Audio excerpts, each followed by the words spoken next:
Merry Meet, Annie here. There will be no Kiffy video tonight, even though we've come to the 8th night of Kiffy, because instead I am making my Yule incense so that it sits for a couple of days. And I wanted to share making my Yule incense with you all. And I'm going to be making a pretty large batch of it because I'm going to be giving it as a gift to my coven mates as part of our solstice ritual. So let's get going with making incense for the winter solstice, the return of the sun. My spirits are lifting even just thinking about that. This is going to be basically a dry incense without resin in it, and then I'm adding drops of the oil that I'm going to be making, which I will also share with you. This is intentional. I want to keep this light. I want to honor the freshness and the beginning and the faith and the looking forward. And I'm going to make it without any heavy resin in it. So we're going to begin with, as a base, as a binder, as a bringing together of everything, 2 parts of Mako. Now the Mako is going to help it burn, because since I'm not using a resin, if I don't have something slow burning in it, I could end up with a problem.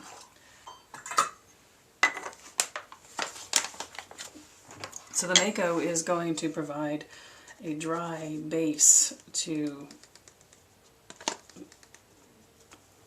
have the fire have a place to start from for the other ingredients.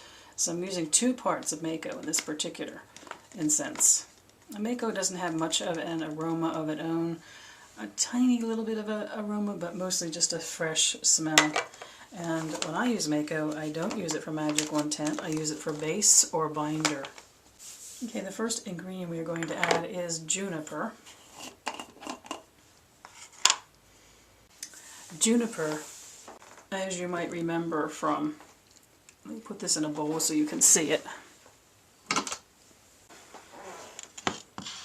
And of course, Sophia is watching over what I'm doing tonight, and also sunstone, which I meditated on before I started tonight, a symbol of the divine male and the returning sun. So let's show you the juniper. Now this juniper is the hulls from the grinding I did for the kiffies. So what came out of this juniper for the kippy was actually the meat, which I powdered down into a fine, fine powder. This is very aromatic, but it is more or less the hulls, because I sifted out the meat for the kiffy recipe. So I wanted to make sure you saw how beautiful it is. And I'm going to be adding 2 parts of juniper to the mixture.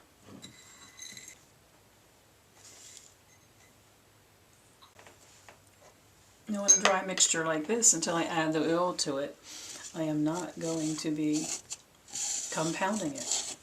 I actually want this to be a little coarse. I want it to have texture. So I'm simply going to stir the ingredients together. And as I'm stirring in the juniper, I am remembering the role it played in the kiffy, which is what is the role that I will ask it to play in this incense, which is it welcomes. We're talking about the return of the sun, of making it clear at the spiritual level that we welcome, that we encourage, and that we honor his return. So that is the purpose of the juniper in this mix. I'm also going to add 2 parts of orange peel. And again, for those of you who may not have worked with it, let me show you what it looks like.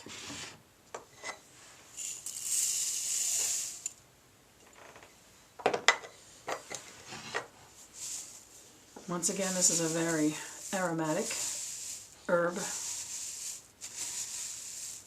And we're going to use, that smells so good. It smells like a lemon drop. So we're going to use 2 parts of this to add to our mix.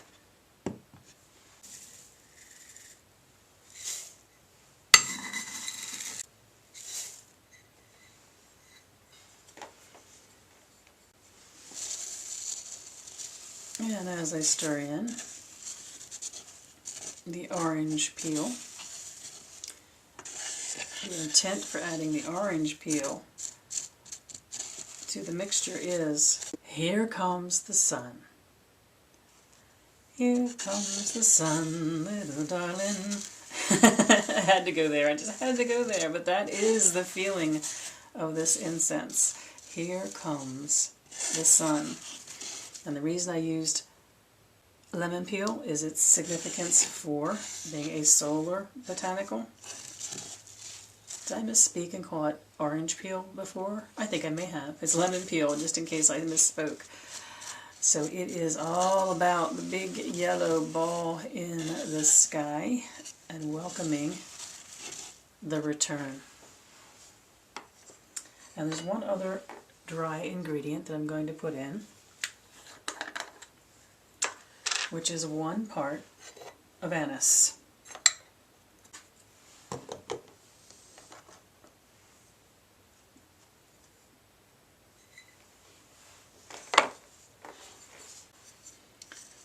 Now the anise,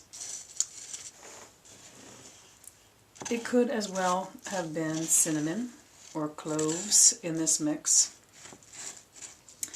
because we are again making a very specific reference to the God, the masculine divine, and the sun. The reason I chose anise is, to me, anise has a very powerful sun and wisdom combination. Sun and wisdom. Because as he is returning, and our days are going to begin getting ever so slightly longer, he holds the wisdom of the dark time, and the time at which he was separated from the whole. And anise to me has that spark of cinnamon and clove in it that is very much the God. But it has that depth that is about anise and wisdom, carried through from the time at which he was not with us. Because he was certainly very busy when he was not with us, but we were not aware of it. That's the whole symbology of the winter time, is everything that goes on under the ground that we accept in faith and probably have no true experience of except faith. So, that is the incense that I'm going to use. And just in case you were worried and wondering if I was losing it, you know that I usually prime my bowl with lavender. I didn't on purpose, because I wanted to honor the sun. So I wanted first to make the offering to the sun, and then add myself to it. So a little bit different of an order than I might normally do.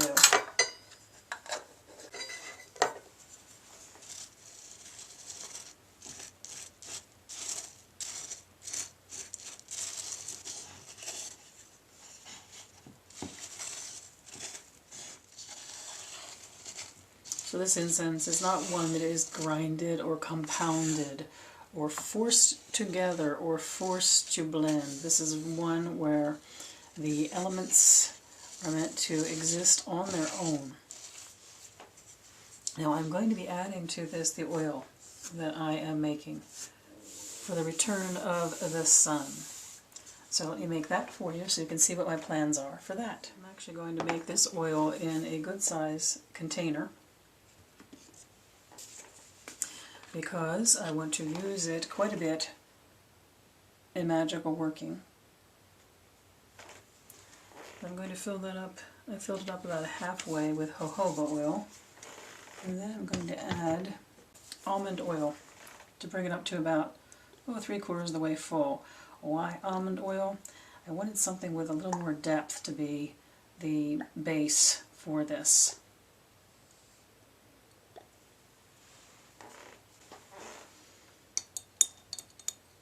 So we have those as nothing more than the base that I'm going to be using. So here is what I'm going to add.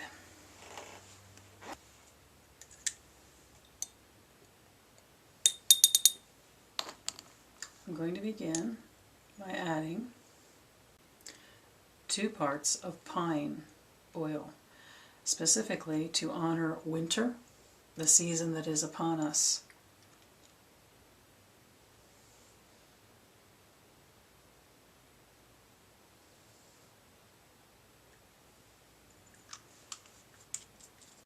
I'm going to add 1 part patchouli. I mentioned when I did the dry incense that I wasn't going to use any resin. The patchouli in the oil is basically what the anise is in the dry mix. It is the wisdom that comes with this time of year when the sun is ever more present, but it is still, and there's still that feeling of darkness and winter, which means we welcome even more the warmth of the sun. So the patchouli in this mix, 1 part patchouli, is really about honoring that stillness, that depth of the season.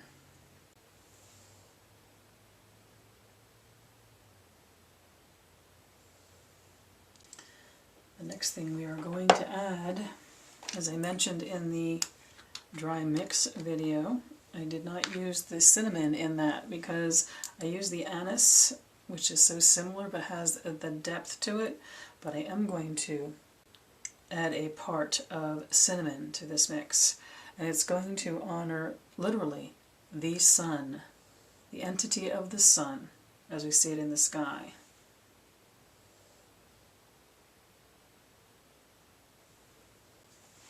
The next thing I'm going to add is camphor.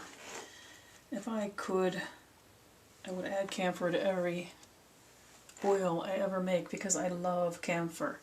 But I don't, or everything I did would smell like camphor and have the energy of camphor, but I am going to use 2 parts of camphor in this oil, and it is specifically because camphor brings everything else together. Camphor wakes things up. The ingredients in our incense and us. It brings everything together. It's the dawn, the waking up, the get on your toes and get busy energy of the sun. So 2 parts of camphor.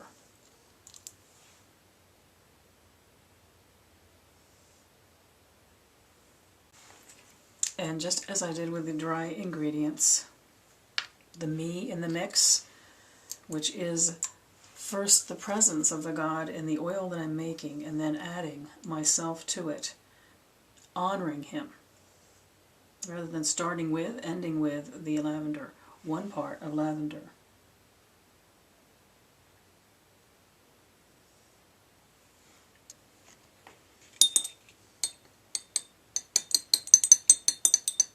And I'm going to do 2 tests with this oil, which is the snoot test, the smelling it, and also I'm going to put some on my pulse point here and see what it happens to it when it is worn with my skin.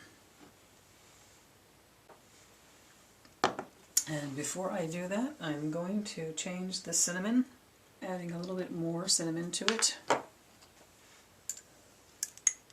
Needs a little more heat.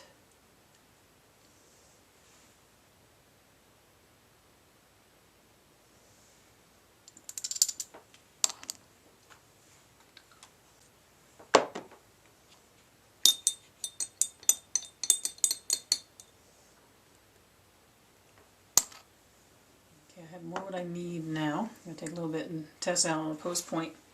If you know that you are going to be using your oils as anointing for yourself, the last thing you want is to have some hideous smelling thing on your body. Because as you know, these oils get into your skin. You're not going to be bathing them off no matter how much you scrub for a while. And you do want to make sure that when it hits your nose after it's been warmed by your skin, that it's something you are not going to have a problem with for a while. And as we are going to be anointing foreheads in our ritual, We are definitely going to have that smell right close to us for quite some time. We have come to a good place with that. So what I'm going to be doing now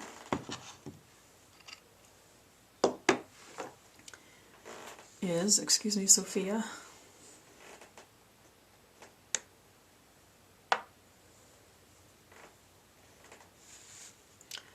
I'm going to be adding some sunstone chips to the oil.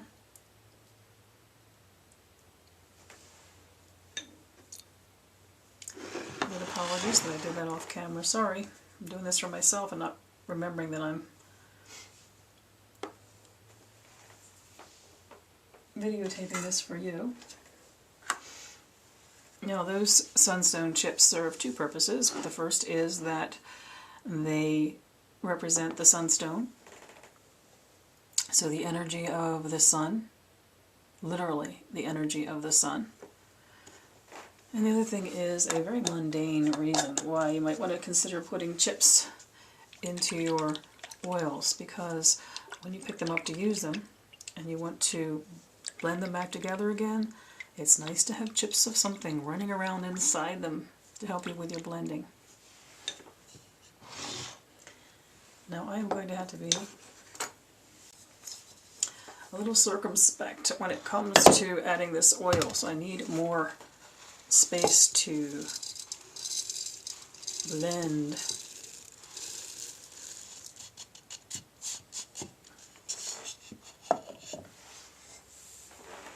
Make sure I still have you in the camera for that. Get you up a little bit better.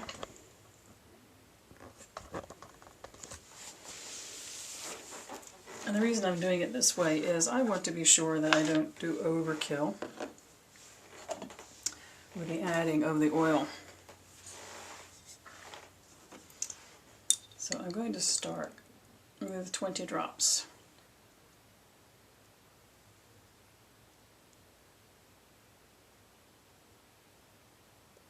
Okay, it was actually 20 and a couple. And this is why I needed the bigger bowl. I really need to be able to get this blended around and stirred around.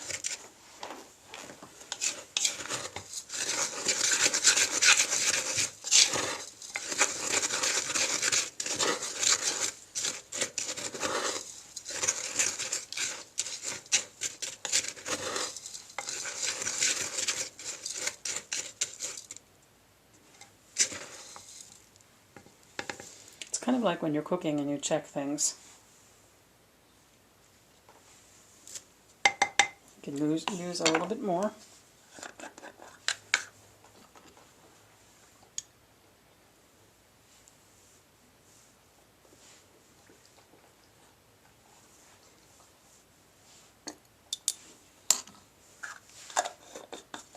And that wasn't as haphazard as it looked. I happen to know that half of that syringe is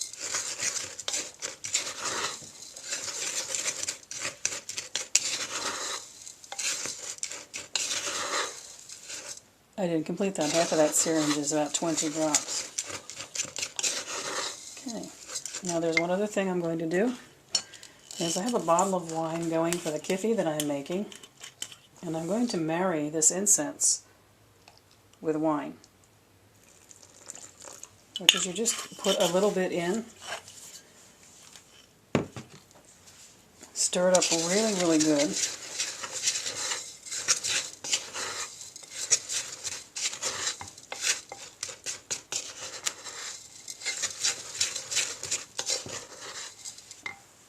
And using that liquid will help to, as they say, marry everything you've put in the bowl.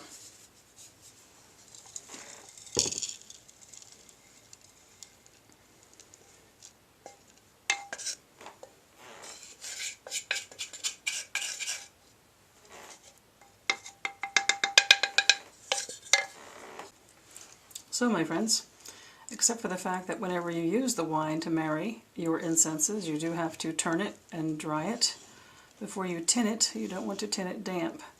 So I will be, over the next couple of days, turning this incense to make sure that it is perfectly dry before I put it in tins as gifts for my coven mates at Yule. So there you have my incense for Yule. I've made my usual mess and enjoyed every moment of it, and the smell I'm getting the most from this is the lemon peel and the juniper, and that is exactly what I was aiming for. Now you may wonder, why didn't I test this? Because sometimes there is an intent that you want, a certain specific sense that you want, and it is what it is. It may burn beautifully, it may not burn beautifully, but this is about the intent and the purpose. And I have a feeling it's going to be just yummy, yum, yum, and I'm not going to use it ahead of time. I'm only going to use it to begin with the night of the solstice, and then I too will be surprised, hopefully in a good way, by the way that it smells as we make an offering to the god on the solstice to welcome and in fact encourage his return. I wish you mirth and reverence. Merry part.